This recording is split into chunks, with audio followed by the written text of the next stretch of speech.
Relationship advice. My 27 male ex-fiancée, 26 female, cheated on me with my cousin, 25 male. Now my family want me to forgive him because he's sick with cancer. I, 27 male, don't have any siblings. But I have a cousin, Kevin, who's 2 years younger than me, and we literally grew up together. I spent a lot of time with my dad's side of the family. Mom is deceased, dad never remarried as he has health issues, and I was there with Kevin most of the time. We did everything together. Fought/played/cried/laughed together. I've always been very close to my grandparents as well, so I was very comfortable being there. When I was engaged to my ex-fiancée, I used to bring her over to my grandparents' house most of the time. Her, me, and Kevin would spend our time doing things together. I noticed Kevin would try to take part even in personal conversations, and try to tag along whenever we went out for dinner. I set some boundaries, but he just kept stomping over them. He changed. He'd try to pick fights with me, and claims I'm forgetting about him and prioritizing my ex over him. I didn't know how to deal with this, so I kept my distance. In about 2 months, I found from my aunt about Kevin constantly meeting up with my ex, and she told me she was worried something was going on between Kevin and my ex-fiancée. And she was right. Turned out, my ex and Kevin got together, and I was being kept in the dark while I was planning our wedding and handing out invitations. I felt like an absolute idiot. I couldn't handle my anger. I stopped everything and cut contact with Kevin and the family, except Dad because he needed me. It's been over a year now. I heard that Kevin was in and out of the hospital, but I didn't know why. Until my aunt reached out to me telling me that Kevin has liver cancer and wasn't handling it well. I drove my dad to visit him once and saw my ex, who's now his girlfriend, there, and I left right away. I kept my distance, and recently, I started getting calls from family members, asking, "Did you hear about Kevin?" and telling me the same story. My grandmother called me, wanting to arrange for a family dinner on Christmas, and because Kevin got out of the hospital, wanting me to come, hoping I solved my issues with him, seeing that I may not be able to do it later. But I refused. She told me I needed to have some empathy and let go of the past, because what happened to him was enough for me to let it go. They started pressuring me from all sides. I told my grandparent that I won't sit with my ex-fiancé and the person who wronged me at the same table, and pretend to be happy family. They replied that I was resentful. That he's my cousin no matter what happens. It's the same people who allowed my ex into their house after what she did and sided with Kevin, and said they only allowed my ex into the house for Kevin's sake. Now they demand I get right with him, because he clearly deserved more sympathy than I do. I'm deeply hurt and I can't imagine sitting at the same table with the people who hurt me the most. What should I do at this point? I think everyone is being unfair and refusing or just ignoring what Kevin did to me. Now for the top advice. I'm sorry, but if you shoot yourself in the foot, doesn't matter if you get cancer, you still have a shot foot. Your cousin chose to screw your fiancé, and the repercussion of that is, he doesn't have a relationship with you, cancer or not. I feel like if you are able to justify it to yourself and be able to live with your own choices, like you not being around your skank cousin and ex-fiancé, then stand your ground. I'd do the same thing. And frankly, I'd go low contact with the rest of the family that thinks it's cool to minimize my own trauma because he's family. Oh? He's family? Family doesn't screw your fiancé. When OP's family tells him he's resentful, just say, "Heck yeah, I'm resentful," because why shouldn't he be after all that's happened? I'm not for this whole, "they are dying, please forgive them" stuff. Forgiveness comes from remorse, reconciliation and working together to get to that point. It doesn't come from, "Oh, I'm dying, you have to forgive me now." So no, there can be no forgiveness for him destroying your life. He'll be gone soon and then your problem will be over. Exactly. Dying doesn't erase all the horrible things someone has done, it just ensures they won't hurt anyone else in the future. Stand your ground. Your hurt is real and valid, and you're allowed to feel it and set boundaries around it. His cancer wasn't some karma for betraying and hurting you. It has nothing to do with his, or your ex's despicable behavior and treatment towards you. It is not an apology to you, and of course does not change your feelings about what happened. You are absolutely not obligated to forgive him just because he has an illness. Your family is absolutely being unfair and dismissing your own feelings. The fact that they all clearly chose Kevin over OP before the cancer would be enough for me to be done with all of them. None of them is taking OP's side when his cousin betrays him and destroys his engagement, shows where their priorities lie. Now for the top comments. Pregnant and my husband cheated with our sister-in-law. I can't even believe I'm writing this. If you'd have asked me if I thought this would ever be me, I bet my life on it that I'd never be going through this.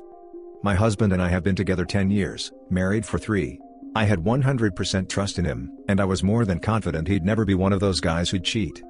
My sister-in-law, if you want to call her that, her and brother-in-law are engaged, and have been on and off for the 6 years they've been together. and my husband began being close, after he started working with her delivering. My mother-in-law also worked there. They'd all often go out bowling, or out to eat after work with other co-workers. I also had a close relationship with her. I loved her like a sister.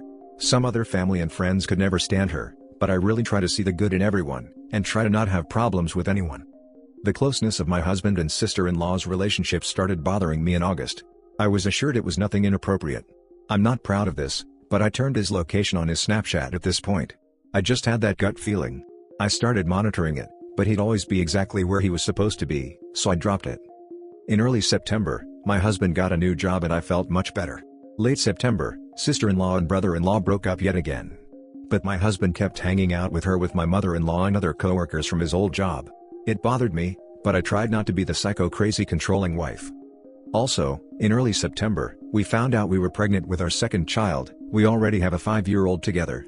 He never wanted a second, but it happened. I was terrified to tell him.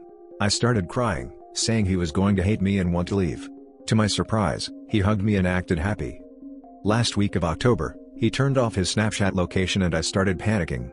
I should have brought it up, but I didn't. If I did, none of this might have happened. But I know I can't blame myself. November 2nd, I got a text from him saying he was going bowling after work with the old co-workers, and that he felt we needed a break because he wasn't happy. I was taken completely by surprise. I didn't know where this was coming from.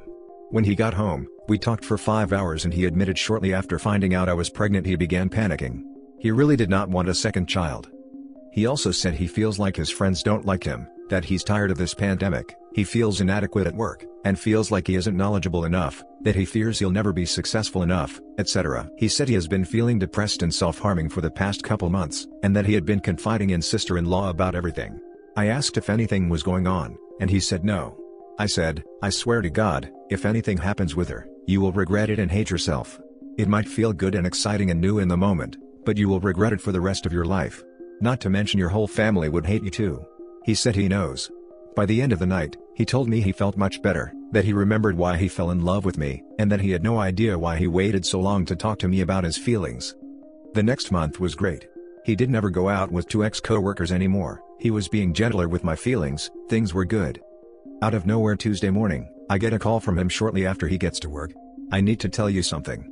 I cheated. I'm coming home now. I hung up, he kept calling back, I started having a panic attack. I asked with who, he said, I think you know. I've asked every detail I could think of.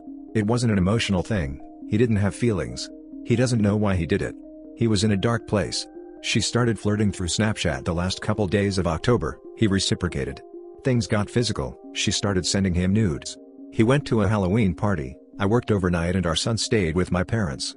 She called him and said to leave the party and come over, that she was home alone. He drove there and they did it. He wore a protection, there was no foreplay and lights were completely off.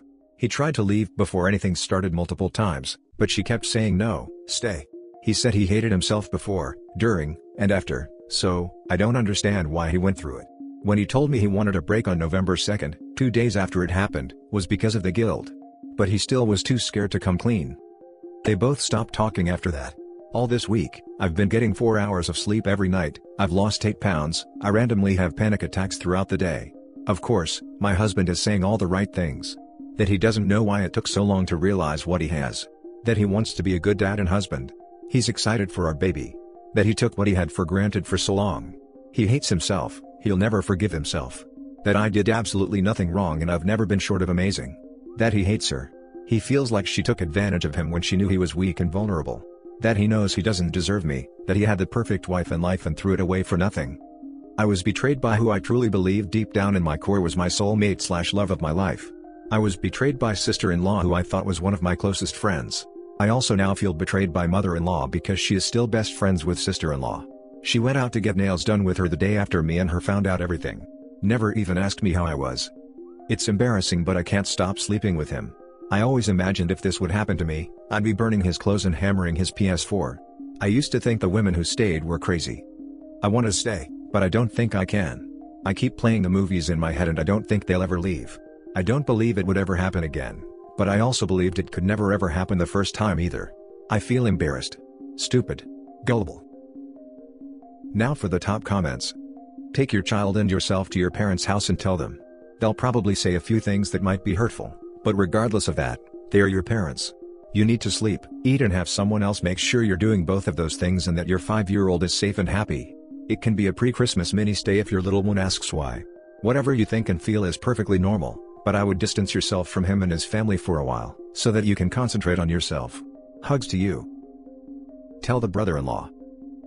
She told him already. You believe her? Talk to him anyway. He might have insight into the situation from another angle. I have talked to him. He's back together with her. Classy family you married into. I'm not excited for this baby anymore.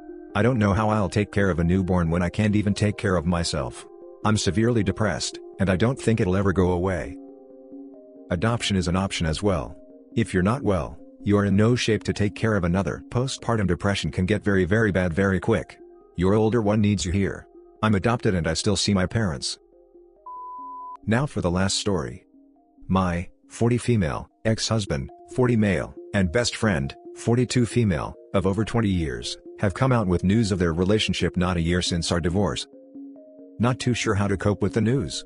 This is a friend that I've known over half my life, the same one that was maid of honor of our wedding and helped me through the separation and subsequent divorce. To now learn that she is seeing my ex, and has been since the start of COVID, is bewildering at best.